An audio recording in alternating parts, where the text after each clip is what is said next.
आप सभी को राम राम और प्रणाम। देखिए, आज की इस वीडियो में मैं एक ऐसे साधन पद्धति के बारे में बात करूंगा जिसमें ज्ञान योग, कर्म योग और भक्ति योग, इन तीनों ही मार्गों के सारी अच्छी बातें, जो श्रेष्ठ से श्रेष्ठ बात का समावेश हो जाता है। और इस साधन पद्धति को समझने के लिए सबसे पहले हम समझते हैं। देखिए, स्वामी रामसुखदास जी महाराज, गीता प्रेस गोरखपुर से जो उनकी पुस्तकें निकलती हैं, उनकी कई पुस्तकों में इस बात पे बहुत जोर दिया गया है कि अनित्य सुख की रुचि है ना, उसका त्याग करना पड़ेगा। आप किसी भी साधन पद्धति में हो, किसी भी मार्ग से हो। और अनित्य सुख की रुचि के त्याग करने के लिए उन्होंने बहुत सारे आर्टिकल लिखे हैं, बहुत सारे प्रवचनों में वो बहुत जोर देते हैं। वो बोलते हैं अनित्य सुख की रुचि जब तक रहेगी ना, आप साधना में आगे नहीं बढ़ सकते। और अनित्य सुख की रुचि यानी ऐसी चीज़ें जो आपके साथ हमेशा नहीं रह सकती। इन चीज़ों के साथ से जो आपको सुख मिल रहा है, ये सुख सारे दुखों का कारण बताया गया है। क्योंकि ये इन सुखों की रुचि का कोई अंत नहीं है, ये आग है, आग। इसके लिए गोस्वामी तुलसीदास जी ने भी लिखा है, जिमी प्रतिलाभ लोभ अधिकाई। जितना इसको सुख को भोगेंगे ना, सुख की इच्छा तो बढ़ती जाएगी और सुख भोगने की शक्ति घट जाएगी। तो सुख भोगने की शक्ति घट गई और इच्छा बढ़ गई, तो ये तो दुख ही है ना। स्वामी जी ने तो यहाँ तक कि लिखा है कि जो भी कोई दुख है, उसका मुख्य कारण अनित्य सुख की रुचि ही है। अनित्य सुख की रुचि, अनित्य सुख लेने से आपके जितने भी दुख है, नरकों में है या संसार में है, कहीं पे भी कोई दुख है तो अनित्य सुख की रुचि ही है। इसके लिए आप स्वामी रामसुखदास जी की पुस्तक कल्याणकारी प्रवचन है, उसमें एक आर्टिकल है सुख लोलुपता मिटाने का उपाय करके। नित्य योग की प्राप्ति करके एक पुस्तक है, उसमें भी है अनित्य सुख की रुचि को त्याग करने के लिए आर्टिकल है, जो आपको अभी स्क्रीन पर दिख रहा होगा। ये दोनों आर्टिकल पढ़िए, उससे आपको समझ में आएगा कि अनित्य सुख की रुचि का तो त्याग करना ही पड़ेगा। अब बात आता है कि अनित्य सुख की रुचि का त्याग करने के लिए क्या करें। तो इसके लिए ज्ञान मार्ग की एक बात बड़ी अच्छी है। बड़ी अच्छी क्या है कि देखिए, जो भी दोष है ना, वो दोष है वो हमको जानने में आ रहा है। अगर अनित्य सुख की रुचि भी है ना, तो वो जानने में आ रहा है। यानी जानने में आ रहा है मतलब स्वयं से अलग है, तभी तो हमको देख पा रहा है। वास्तव में ये अंतःकरण में है, सुख शरीर या कारण शरीर में है, जिसमें भी हो, लेकिन स्वयं में नहीं है। स्वयं निर्दोष है। इसीलिए गोस्वामी तुलसीदास जी महाराज ने कहा है, ईश्वर अंश जीव अविनाशी, चेतन अमल अमल मल नहीं है, सहज सुख राशि। इसमें मल नहीं है, दोष नहीं है। तो स्वयं जो है सर्वथा निर्दोष है, निर्विकार है। जो भी दोष है वो शरीर में है या अंतःकरण में है, वो सामने से दिख रहा है। तो अगर अनित्य सुख की रुचि है भी, तो वो अंतःकरण में ही है, सुख शरीर या कारण शरीर में है। तो क्या करें कि इससे संबंध विच्छेद कर दें, क्योंकि इसको शुद्ध करने का तरीका भी यही है। क्योंकि जब तक आप इसको अपना मान करके शुद्ध करते रहेंगे ना, तो ये शुद्ध नहीं होगा। ममता ही मल है, ऐसा तुलसीदास जी महाराज ने भी कहा है। तो इसलिए अगर आपको दिख रहा है कि अनित्य सुख की रुचि है, तो पहला तो काम ये करें, ज्ञान मार्ग की इस बात को अपनाएं और माने कि नहीं, स्वयं में नहीं है, अंतःकरण में भले ही हो, पर उससे मेरा कोई संबंध नहीं, उससे ममता तोड़ लें।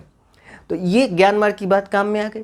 अब इसमें क्या है कि अगर इस शरीर से, इस सूक्ष्म शरीर और कारण शरीर से अगर आप ममता तोड़ ले रहे हैं, मान ले रहे हैं कि मेरी नहीं है, यही उपाय है। अगर आप इसको अच्छा मान करके ठीक करने, अपनी मान करके ठीक करने जाएंगे, तो कभी भी ठीक नहीं होगा, क्योंकि ममता इसका मुख्य दोष है। तो अब इसी उपाय को काम में लेते हुए, इससे अगर आप संबंध तोड़ लिए, तब इसमें आप अनित्य सुख की रुचि हो या नहीं हो, इससे क्या मतलब। यहाँ पे एक और अच्छी बात यह है कि अगर आप ममता तोड़ करके इसको भगवान को अर्पित कर देते हैं ना, तो ये भक्ति मार्ग की भी बात बड़ी काम में आ जाती है। यानी ये शरीर, सूक्ष्म शरीर हो या कारण शरीर हो, ये सब मेरे नहीं हैं, भगवान के हैं। भगवान को अर्पण करने से क्या होगा कि इसमें भक्ति मार्ग की भी एक बड़ी अच्छी बात आ गई। और जब आपने शरीर को ही अर्पण कर दिया, तो इससे कहलाने वाले वस्तु, व्यक्ति भी अर्पण हो जाते हैं। यानी शरीर से कहलाने वाले जो भी कुटुंबजन है, वो भी मेरे नहीं है, वो भी भगवान के हैं। इससे कहलाने वाले जो भी चीज़ वस्तु है, वो भी मेरी नहीं है, भगवान की है। तो इस प्रकार से जो भी चीज़ें आपको दिखने में, जानने में आ रहा है, वो सब भगवान की है। इस विचार से आप आगे बढ़ के साधना करें और ये सोच ले, एक ही लक्ष्य बना ले कि हमको सुख नहीं लेना है। अब करने की बात आ गई, ये तो विचार की बात आ गई। अब करने में जब करने की बात आ गई, तो करने समय सुख नहीं लेना है, ये एक ध्येय बना ले। और जो भी कार्य करें, भगवान की प्रसन्नता के लिए करें। जो भी कार्य, मतलब ऐसा ध्येय बन जाए कि जीवन का एक एक क्षण, एक एक सेकेंड, एक एक मिनट, सारा समय भगवान की प्रसन्नता के लिए बिताना है। जिस उद्देश्य से भगवान ने हमें अपने से अलग किया था कि प्रेम का आदान प्रदान हो, उस उद्देश्य की पूर्ति इसी जीवन में कर लेना है। यानी सारा समय भगवान की प्रसन्नता के लिए, और कुछ नहीं चाहिए, कोई उद्देश्य नहीं। न धन चाहिए, न रुपये चाहिए, न मान चाहिए, न सम्मान चाहिए, न योग्यता चाहिए, न स्वास्थ्य चाहिए, कुछ नहीं। ये सब तो लौकिक इच्छा है। पारलौकिक इच्छा भी नहीं, न स्वर्ग में जाना है, न मुक्ति चाहिए, न भक्ति चाहिए, न प्रेम चाहिए, कुछ भी नहीं। योग चाहिए, कुछ नहीं। एक ही उद्देश्य, भगवान की प्रसन्नता के लिए काम करना। अगर ये उद्देश्य बना के अगर आप काम करते हैं ना, तो उसमें क्या होगा कि आप इस भगवान की प्रसन्नता के लिए काम करने के लिए क्या करना होगा, क्योंकि आपने जो भी चीज़ें हैं सब भगवान को अर्पण कर दिया है, शरीर भी भगवान को अर्पण कर दिया है, तो शरीर को नहलाना भी भगवान की प्रसन्नता के लिए होगा, क्योंकि उनकी चीज़ को आप नहला रहे हैं।